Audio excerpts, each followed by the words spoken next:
Well, hello there. This is Karen Rios with Creatives Worldwide podcast, and this is our very first special edition. We are here on a Friday afternoon. I am here with my co-host, Wendy Hatton. Hi, Wendy. Hello, Karen. How's it going? I am doing great. And today we are going to be speaking with Rashidat, Fawehinmi, Raji. How'd I do, Rashidat? Wow. I'm impressed. Well done. Well done. Awesome. I want to do a little intro because you have a wonderful, wonderful resume. So Rashidat did not just go to Howard. I got to put in that HU Bison thing really quickly. I'm sorry. I will behave myself. Because we went to the same alma mater. But also, Rashidat is a voiceover artist. She is a writer. And she also does, she also does other podcasts. And it's really kind of cool. So to get things started, Rashidat, how did you get started in this line of work? See, you're going to have to specify, Karen. No, I'm just kidding. I'm going to start off by saying a big thank you to both you and Wendy for reaching out. I am humbled. I am humbled by the opportunity to share this Friday, as you so eloquently put it, Kara, to share this Friday with you ladies and talk all things creative. Yes. How did I start with voiceover? I want to say it's the day my mother asked me and said, "Are you sure you're in the right line of work in architecture?" Oh, that's what you were. Is that what you went to college for? Architecture. Right. Oh yeah, I majored in architecture at Howard. HU. I'm sorry. Yeah. We're so sorry, Wendy. We will do better. I love it.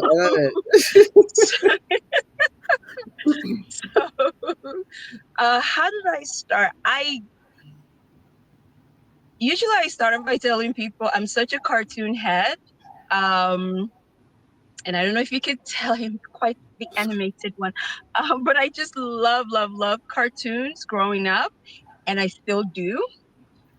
So I don't think it ever stopped. But I just love the classics. I love cartoons. I also love comedy. It's just, those were my escape, if you will, growing up in Nigeria. And I thought, as a kid, I thought the cartoons, the characters were actually living, breathing, just like me. And of course, I got older, I discovered, oh, no. There's somebody else giving life to them, right? There's somebody else who does the drawings and the sketches or whatever you want to call it, but someone is actually giving the voices. And I just thought that was the coolest job. Like, what? That's all I have to do is just, learn lines and just run my mouth all day long. Nobody has to see me. I could be in my PJs. They won't know. But then when it came time to pick a major, again, like I mentioned, I grew up in Nigeria. So I had Nigerian parents. So going up to your Nigerian parents to tell them, Mom, Dad, I have found my calling. I shall go forth into this vast world that you're so afraid of, but I shall go forth and become a voiceover artist. I could just see my mother going, Lord, just take me now. Like, just take, like, she, all decorum, all etiquette, and my mother was everything feminine, right? But in those types of situations, it just evaporates from her. So I could just hear her go, hey, my enemies have succeeded. But I was going to say, Rashidat, I will tell you offline because I have a very similar story when I decided to tell my parents that no, I was not going to college. I was instead going to go to New York City to dance theater Harlem. Oh God, I want to hear that. Very, very similar reaction with the parents. Oh boy, I played it all. I played it all out. I don't think that type of reaction from parents are limited to just African. I think it's just across the board because as a parent now, I can imagine, one of my kids coming up to me and telling me, you know, mom, dad, I would like to be a mime. I would like to be a mime or I don't know, something. But yeah, I played it out in my head and I was like, no, I want to live to see another day. So I'm just not going to tell my parents about it. It'll just be, my own little secret with myself. And so when I went ahead, went to college. Sorry, Wendy. Went to Howard. Tyson. Okay, sorry. We'll stop. We will really stop this. And majored in architecture. And I guess I didn't realize at the time that was sort of, I didn't want to go into fine arts.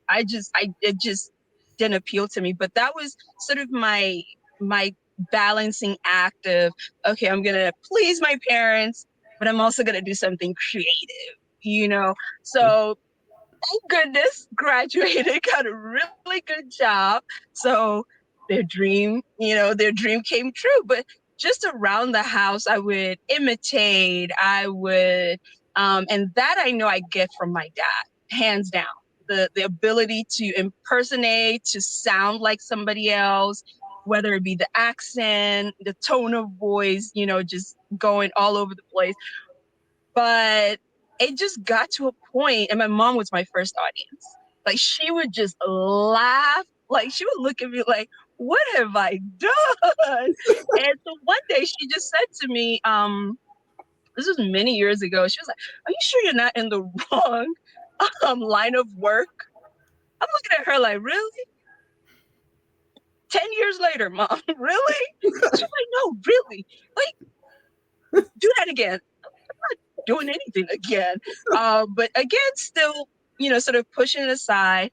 And then life happens, got married, the kids start showing up. And now I'm kind of understanding where my parents were, with that mindset.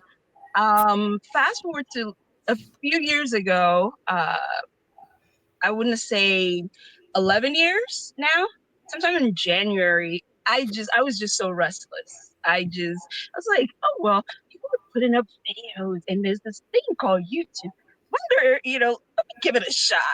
I'm not even going to give you the link to my very first YouTube video. It was hideous. It was hideous. But I did it anyway. And then it just became a thing. I would have a thought, I would record a video, put it up on YouTube. And it just gradually, I'd always been comfortable in front of the camera. It's hard to believe I'm shy, but there's something about the camera lens. Let's go. Or the mic, let's go. And over time, people started to notice. And I think it was the Hillary Trump campaign. And so I just gave I was given an update. And you guys, I went out and I voted. You guys should go, do that, blah, blah, blah. And basically switching from English to my native dialect. I did not think anything of it, right? And I just posted and went to bed. And a few days later, I'm getting phone calls. One of my uncles called me. He was like, Rashid, I'm thinking, whatever it is, I did not do it. I promise. And it was like, well, there's a video of you. I was like, well, let me see. Never had a chance to go to spring break, so I know it ain't that. So I'm good. Okay. Okay, what is this? So he tells me about the video. I'm like, what? It's like, well, it's gone viral. What does that even mean? And I had to call one of my kids, like, come here, come. What does that mean? And like, oh, your video was, your video is really good. It's, a lot of people are watching it. Oh, and I still didn't know what it meant. So I didn't pay attention to it. Got a day job, got to be a mom, got to be a wife. Didn't pay no attention, and still watching my cartoons. And one time I had a friend of mine just out the blue, after the video went viral, just out the blue, it's like, your voice, you're taking becoming a voiceover artist. And it's that thing where just think you neatly packed something and set it aside and you hit it and somehow the lock unlatches and just the top just pops open. That was what it felt like when he asked me that. And I Wow. was like, I might think about it. It's like, you should really take, voice classes. Your voice, what about my voice? It's like, I don't know, the way you go back and forth and you're so animated. And I'm like, that's because you're my friend. So you see me in this, in this way. Needless to say, okay, I'll take the voice class. Sure, why not? So I took the voice class. I think I took it for about 2 years. And it was still do my little thing, but never really made the connection, never really took the time to make the connection to say, okay, I could make a living out of this, and this is how, right? But I just knew the interest was there. So I just kept going at it. I would have um animation sent to me and I would just get giddy and just do the voiceover and that would be it. And then out of the blue is when another friend of mine just, oh, by the way, there's this audition and there's this show and it's her show and they're looking for, she has to be Yoruba, she has to be able to speak Yoruba and English, but it has to be Nigerian English. You should check it out. I'm like, okay, sure. She was telling me about this at a very raw moment in my life. My dad had just passed. I just really wanted to be left alone. But I was okay. I'll give it a shot, and so I did. And yeah, You got here in? we Wow. That's awesome. You know, what's really interesting is you are the second or third artist who's talked about stepping into the creative process and Yeah. it being a healing process as well as just being something that is a passion. Hmm. You know, and I think, do you have any thoughts on that type of a healing process? Um. So for me, I didn't. I didn't learn about quote unquote the concept of healing. I mean, if I'm sure you'd agree with me. The whole concept of healing sort of being, it's always been. We just didn't have a name for it, right? Um, but for me, creativity has just always been a buddy. People have their security blanket, people have their teddy bears. I just wasn't interested, but I had to create. I had to do something with my hands. I had to just bring something to life that feed others. I don't know if that made sense. And it has taken such a long time to realize, oh, well, that's why I enjoy design. That's why I enjoy storytelling. That's where the voiceover comes about. But you're absolutely right. Creativity has been such a, I don't want to use the word tool because it just sounds insulting somehow to me, but it has just been that balm, that soothing balm for me. I write, like you mentioned earlier, I write a lot. And I tell people writing has saved my life. Because for me, it's a non-negotiable. I write every morning, and I'm not afraid of what comes up when I'm writing, whether it's a situation where I call myself out while writing, or it's just the thought and I let it expand and just have a life of its own. So creativity and healing, yeah, they go hand in hand. I believe that anyway. They really do, and that is what has saved me. When my mom passed, I think I wrote seven, so that would be 14. So 7 sheets of paper within 24 hours. Mm, I Wow. couldn't tell you right now what I wrote, wow. Wow. but it was so sudden, and I didn't think anyone could understand what my mindset was. Being the oldest, you don't really have that luxury of being in your feelings. In that type of situation, you have to be for everybody else.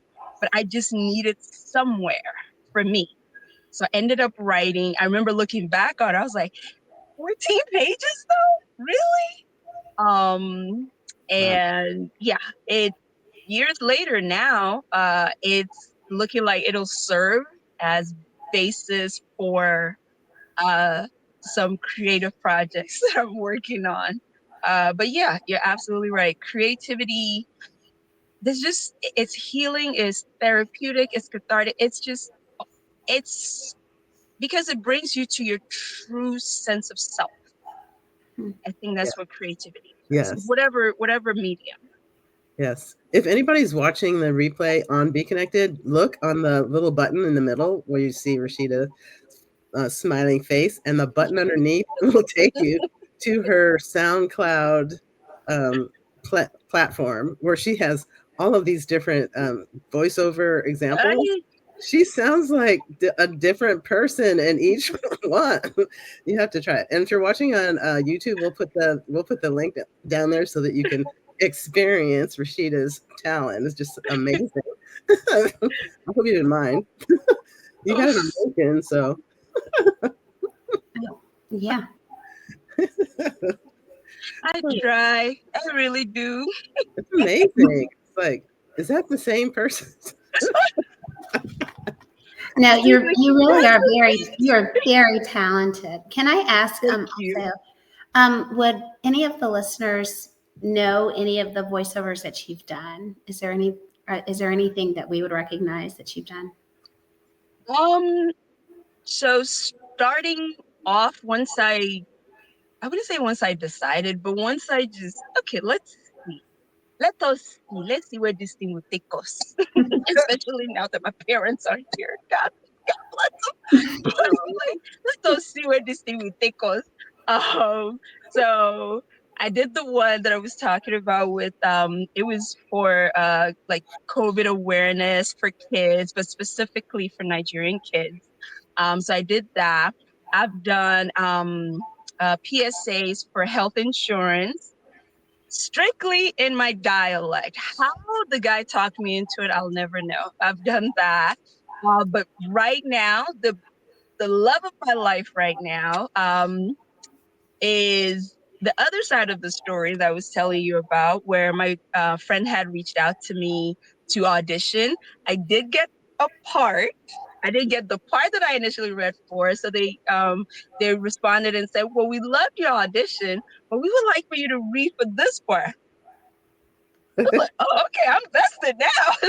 Like my audition. Let's so I did get the part, and that's the Yanu animation series.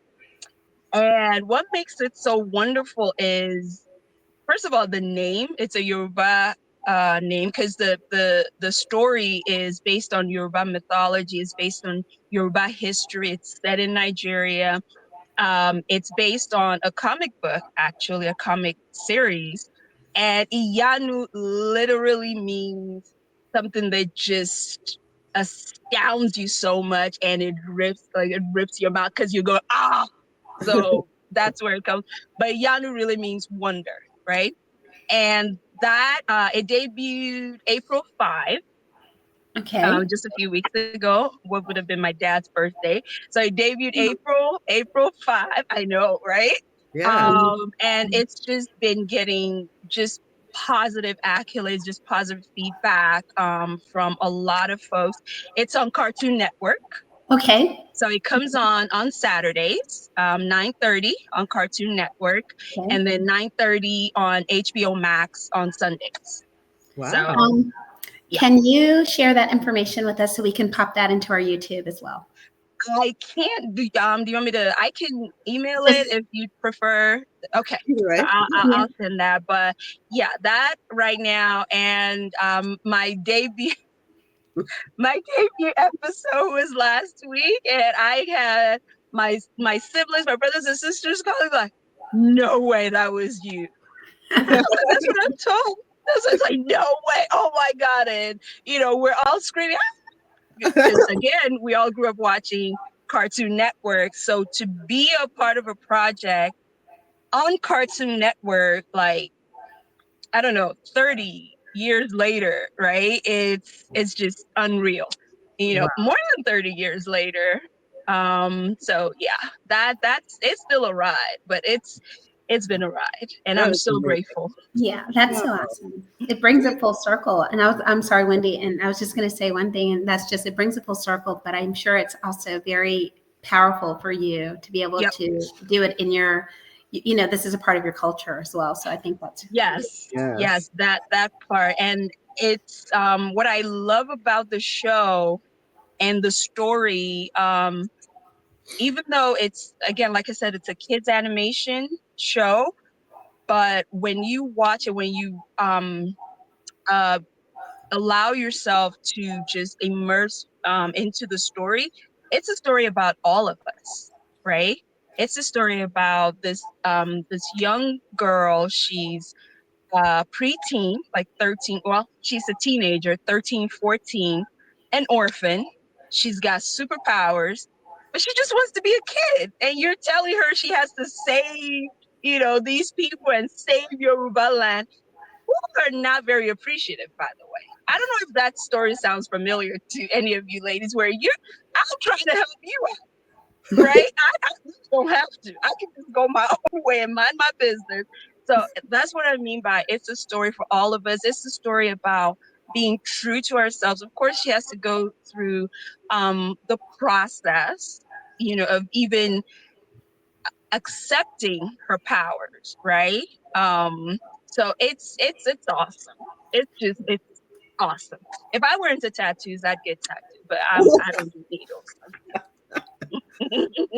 I was going to ask if you ever go back or tap back into your I'm sorry, what you majored in. I can't think of the word. Gosh, architecture. Yes. Took you a minute there, huh, Wendy? No, see, so I'm greedy that way. No. So I still do. I always tell people, I said I'm paid to be a space planner and designer, but I'm made to be a voiceover artist. So I do, but in all honesty, I tried. Architecture and I have a love hate relationship. Um, it loves me. I love it. We hate to be apart because everything I do, I find myself constantly involving an aspect of architecture, right? Everything, even with the voiceover, like when I look at animation, I'm like, huh, well, that might be that color. I started, I'm like, oh, occupation I had. I am so sorry. You were saying, what line was that you wanted me to go over? So yeah, architecture is not leaving me, and I'm not leaving it. And that's what I appreciate about it is it allows you having a background in architecture allows you to be just about um anything. Like I have friends who went to Howard together. I have friends who their main focus is on light design. They literally that's what they do. They design custom light fixtures for people, whether for corporate or residential. I have two friends who are into shoe design. That's all they do, design shoes. And the other one now has expanded into bags, right? I have, let's see, of course, I have those who are into the traditional profession of, being architects or being in construction. I have one who is into construction litigation. So she's a construction lawyer, basically. Who else? I have one who designs studios, right? Because when you watch movies, especially historical pieces, you're not gonna watch a medieval piece, and they have this expensive chandelier, and you're thinking, how, why, So that's what I enjoy about architecture. So yes, I'm still involved. We're still involved with each other. Yeah, because it seems like it has some elements of creativity too. So I can see why you are still doing that as well. Yes, I am. Very much so. I've tried, but it won't leave me. I won't leave it. You So, want to leave it? You won't leave it. So we have one question that we ask everyone at the end. okay. What is your wisdom? Any insights you might have for people who are thinking about becoming a creative entrepreneur? Like, what should they consider, or like, what is your wisdom around that?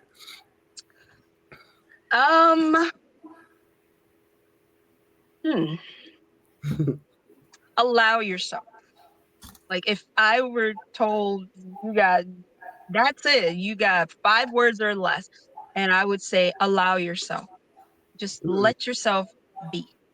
And I say that because I I'm a project manager, right? So a lot of that, as you can imagine, is a lot of planning. You want to make sure you have the schedule, you have the scope, and all of these sort of technicalities that they do have their place, but you don't want to get so engrossed in it and you get lost in it because, oh, I have to plan it all out. I have to know what it is, that's going to come after. Two has to come after one, and three has to come after. I'm that one. If you give me one and one, I can make it a T. I can make it an equal sign. And a lot of people are able to think that way, but we have just been um, programmed or trained to know this is how it has to be. When you allow yourself, that's when the gap for mistakes happen, and mistakes are not bad. They're not. That has taken me for something years to learn mistakes.